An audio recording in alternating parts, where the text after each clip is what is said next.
You know that quiet tension so many of us live with? That disconnect between the battles we're fighting on the inside and the person the world sees on the outside? It's this feeling that our private struggles are completely invisible, while every single public mistake feels like it's under a giant spotlight. It's a subtle but really profound kind of isolation. And then you come across a sentence like this one. It's from a journal, and for a lot of people, it's one of those moments that makes you put down your phone and just stare into the silence for a minute. It captures that common struggle with such raw honesty, you just have to pause. It perfectly articulates that feeling of being misunderstood, where your internal reality is totally out of sync with how you're perceived. So the book we're exploring today is called Let It Heal, Care, Burn, Release by Amber Ashford. And instead of just doing a review, I think it's more interesting to treat this as a kind of case study. We're going to dive into the psychology of why a ritual of destruction can actually be an incredibly powerful tool for construction, for rebuilding yourself. Okay, so to really get what this journal is trying to do, we first have to understand the problem it's trying to solve. And that problem is all about emotions that get stuck inside us.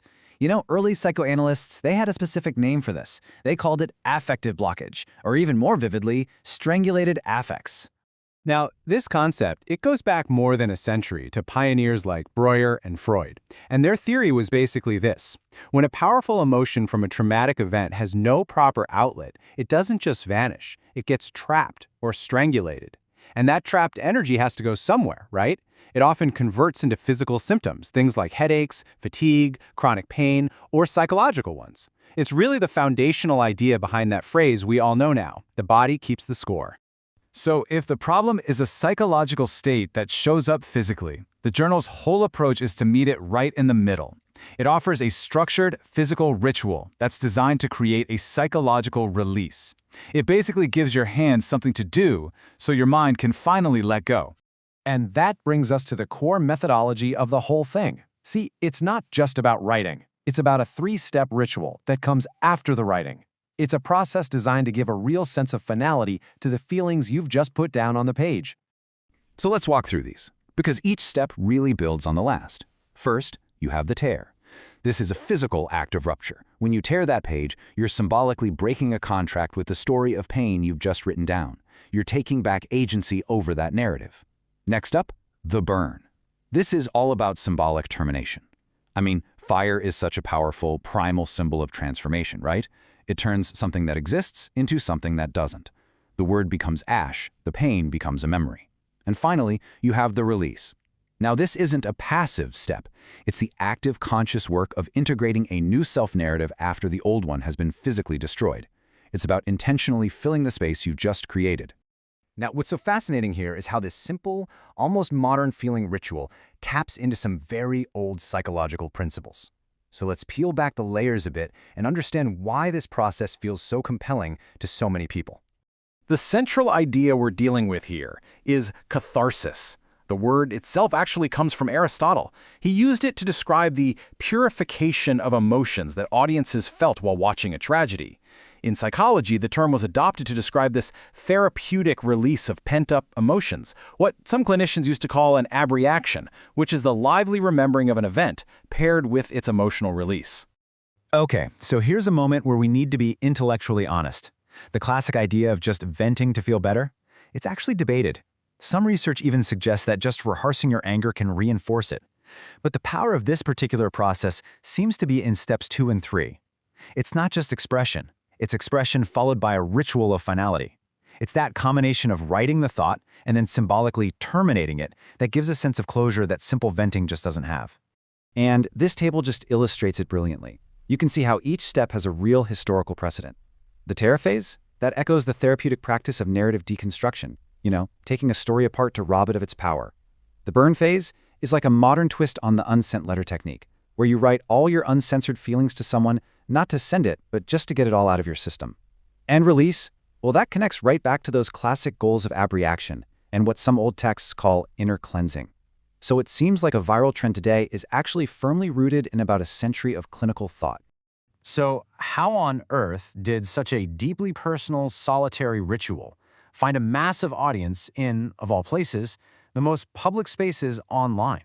Well, this is where the story takes a very modern turn. We can probably start with the price. On platforms like TikTok Shop, this journal has been selling for as little as $7. And this represents something that analysts call the democratization of healing. It takes a structured therapeutic tool, something that might have once been confined to a therapist's office, and makes it widely, easily accessible.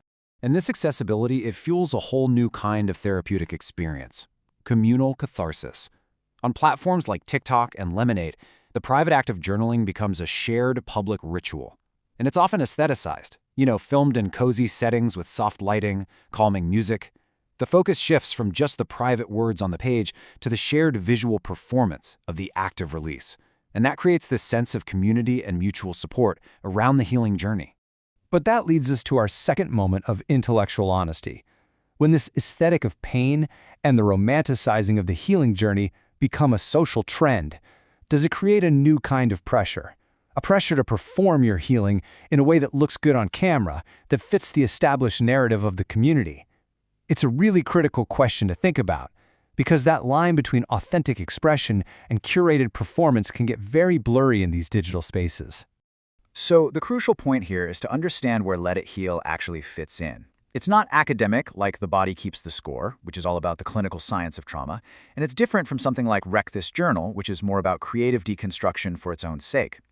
What Let It Heal holds a really specific niche. It uses a destructive ritual for a therapeutic purpose. It blends creative engagement with a very clear psychological goal of catharsis. So what's the core principle we can take away from all this, whether we use this specific journal or not? What's the practical insight here for us? Well, from my own experience, the power of ritual doesn't have to be this dramatic. It doesn't require fire. Sometimes it can be as simple as writing down your to-do list for the next day before you go to bed. It's a small ritual, sure, but it's an act of externalizing anxieties about the future onto a piece of paper. You give them a form, you separate them from you, and you allow your mind to release them, at least until morning. And this is the key takeaway. The act of writing gives an internal feeling and an external form. The ritual, whether it's tearing, burning, or just closing a notebook, provides a symbolic endpoint. It's a process of taking an abstract anxiety and making it a concrete object that you can then act upon. So here's a single, very low-barrier action for this week, based on this principle. Just take one thing that's causing you that low-grade, persistent anxiety, write it down on a sticky note or a little piece of paper. You don't have to tear it or burn it, just place it on your desk. The simple act of externalizing it allows you to see it as an object that is separate from you. It's no longer a feeling swirling around inside you, it's a task on a piece of paper. And then you can look at it and decide with a clear mind what, if anything, you need to do about it. And that's the final crucial insight here.